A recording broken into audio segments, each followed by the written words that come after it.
दोस्तों, राष्ट्रीय स्वयंसेवक संघ के सरसंघ चालक आरएसएस के सुप्रीमो डॉक्टर मोहन भागवत ने कमाल कर दिया है।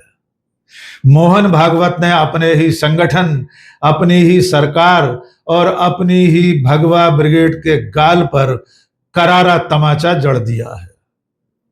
जंतर मंतर के आंदोलन के बाद जिस युवा पीढ़ी को देशद्रोही, टुकड़े टुकड़े gang, Soros funded, Khalistani, Pakistani बताया जा रहा था, उस युवा पीढ़ी को मोहन भागवत ने खुद से ज्यादा ईमानदार और देशभक्त कहा है। मोहन भागवत ने कहा है कि मैं आंख मूंद कर इन पर भरोसा करता हूं। इसके साथ साथ डॉक्टर मोहन भागवत ने अपनी सरकार को, प्रधानमंत्री नरेंद्र मोदी को, गृह मंत्री अमित शाह को भी कटघरे में खड़ा कर दिया है। उन्होंने कहा है कि युवाओं का गुस्सा वाजिब था और आंदोलन भी विरोध प्रकट करने का एक तरीका है।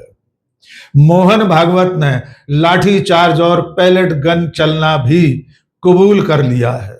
मोहन भागवत के इस बयान के बाद उनके अपने संगठन आरएसएस में, उनकी अपनी पार्टी भारतीय जनता पार्टी में, नरेंद्र मोदी की सरकार में और पूरी भगवा ब्रिगेड में सन्नाटा पसरा हुआ है। दोस्तों, आप जानते हैं कि जंतर मंतर के आंदोलन के बाद न केवल भारतीय जनता पार्टी, न केवल मोदी की सरकार, बल्कि राष्ट्रीय स्वयंसेवक संघ भी भीतर तक हिल गए हैं। यही वजह है कि प्रधानमंत्री मोदी ने रीलें बनाकर युवाओं से संवाद स्थापित करने की कोशिश की है और उसके बाद अब इस मैदान में आरएसएस भी उतर आया है। राष्ट्रीय स्वयंसेवक संघ ने जैन जी और अल्फा जैन से संवाद के लिए कार्यक्रमों की शुरुआत की है। इसका पहला संवाद कार्यक्रम मुंबई में आयोजित हुआ और वहां मंच पर एक छात्र के साथ डॉक्टर मोहन भागवत ने संवाद किया। अपने इस संवाद में मोहन भागवत ने अपने ही संगठन, अपनी ही सरकार, अपनी ही ब्रिगेड को कटघरे में खड़ा कर दिया। वगैरह ऐसी है, ऐसा मैं तो बिल्कुल नहीं मानता। आप क्या मानते हैं? विदाउट इट कॉन्टेक्स्ट भी जब पूछा गया तो मैंने बताया और आज भी मैंने आपके सामने बोला है कि मुझे लगता है कि ये जो नई पीढ़ी है जैन जी, जैन अल्फा, ये अभी जो हमारी एग्जिस्टिंग पीढ़ी है उससे ज़्यादा ऑनेस्ट है। अरे वाह, बढ़िया है। और देशभक्ति और सेवा का ऑनेस्ट अपील उसमें चलता है। हम लोगों को भी ऐसा देखना चाहिए कि अगर जैन जी चिल्ला रही है तो विरोध के लिए नहीं चिल्ला रही, कुछ तकलीफ है इसलिए चिल्ला। बिल्कुल, उसको ठीक करना चाहिए। एजिटेशन जो होना है वो आपके खिलाफ या मेरे खिलाफ न होकर वो सिस्टम करेक्शन के लिए होना चाहिए। करेक्ट, तब सब ठीक रहेगा। तो इसमें आप मानेंगे कि संवाद यदि पहले से ही शुरू हुआ होता तो ये बाद में विषय ज्यादा ऊपर जाता ही नहीं? जो नहीं होना चाहिए वो जब होता है तो कहीं ना कहीं इसमें चूक हो जाती, तभी होता है।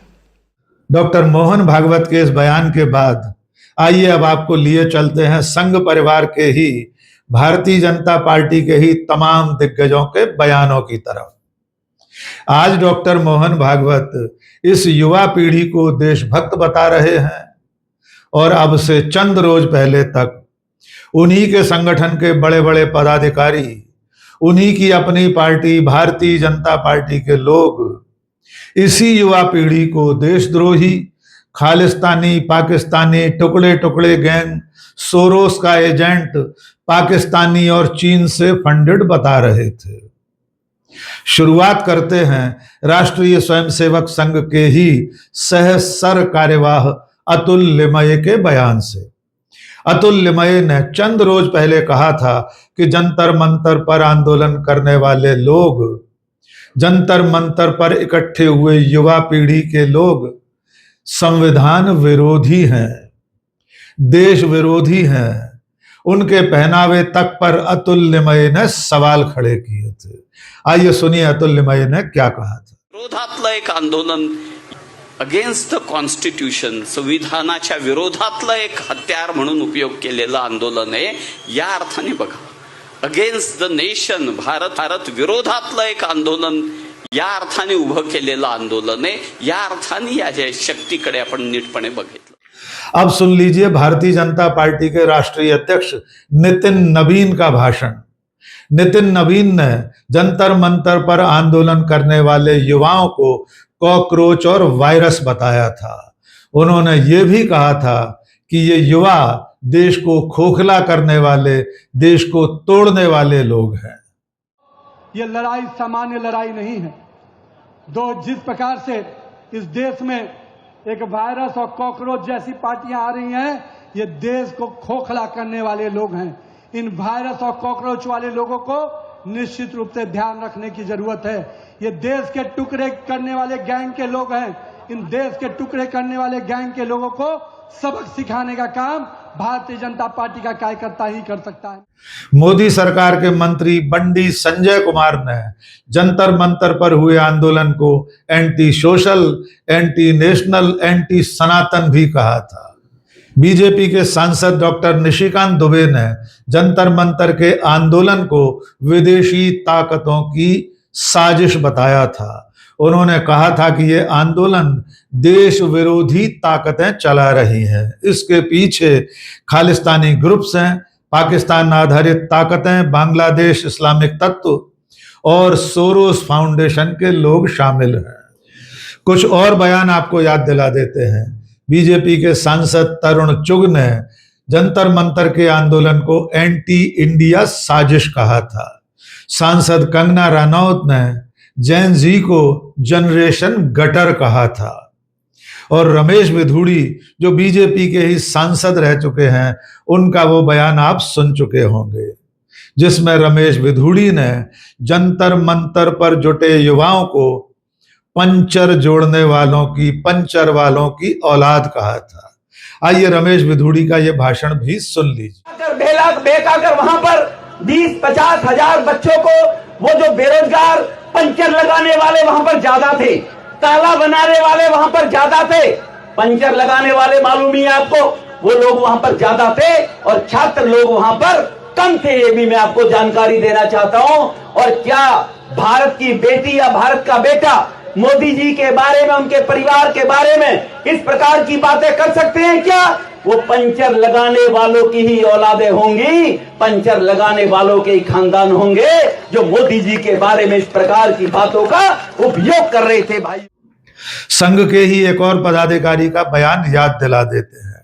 टीजी मोहनदास नाम के संघ के बौद्धिक प्रमुख रह चुके व्यक्ति ने एक नेशनल टेलीविजन पर कहा था कि जंतर मंतर पर धरने पर बैठी युवतियां, छात्राएं सामूहिक रेप को पसंद करने वाली हैं. उन्होंने कहा था कि अगर पुलिस हटा दी जाए, उनके साथ सामूहिक बलात्कार हो, तब भी वे इसकी शिकायत नहीं करेंगी. ये टीजी मोहनदास केरल में आरएसएस के बौद्धिक प्रमुख रह चुके हैं. उसी आरएसएस के बौद्धिक प्रमुख जिसके सरसंघ चालक डॉक्टर मोहन भागवत आज की तारीख में युवा पीढ़ी को खुद से ज्यादा देशभक्त बता रहे हैं.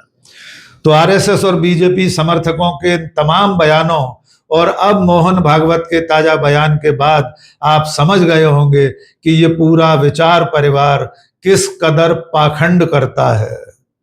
कल तक जिस विचार परिवार के बड़े बड़े लोग, बड़े बड़े पदाधिकारी युवाओं को गालियां दे रहे थे, धमकी दे रहे थे, देशद्रोही बता रहे थे, उसी विचार परिवार के मुखिया ने अब उन्हें सर्टिफिकेट जारी कर दिया है कि ये युवा पीढ़ी उनसे ज्यादा देशभक्त है. लेकिन दोस्तों, डॉक्टर मोहन भागवत के इस बयान के बावजूद चंद सवाल अब भी बाकी हैं. सबसे पहला सवाल तो ये है कि जब मोहन भागवत इस युवा पीढ़ी को देशभक्त बता रहे हैं, तो जिन लोगों ने इस जैन जी और अल्फा जैन को देशद्रोही कहा था, क्या वे सब लोग अपने कहे के लिए माफी मांगेंगे?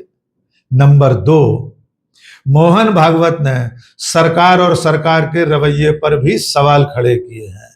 उन्होंने कहा है कि अगर सरकार युवाओं से बातचीत करती तो ये आंदोलन नहीं होता. क्या नरेंद्र मोदी युवाओं से बातचीत न करने के लिए देश से माफी मांगेंगे? नंबर 3, मोहन भागवत ने लाठी चार्ज और पैलेट गन चलने की बात कबूल की है। तो क्या अमित शाह मोहन भागवत को और देश को इस बात का जवाब देंगे कि किसके कहने से पैलेट गन चली थी? आज के इस वीडियो में बस इतना ही। बहुत बहुत शुक्रिया। जय हिंद।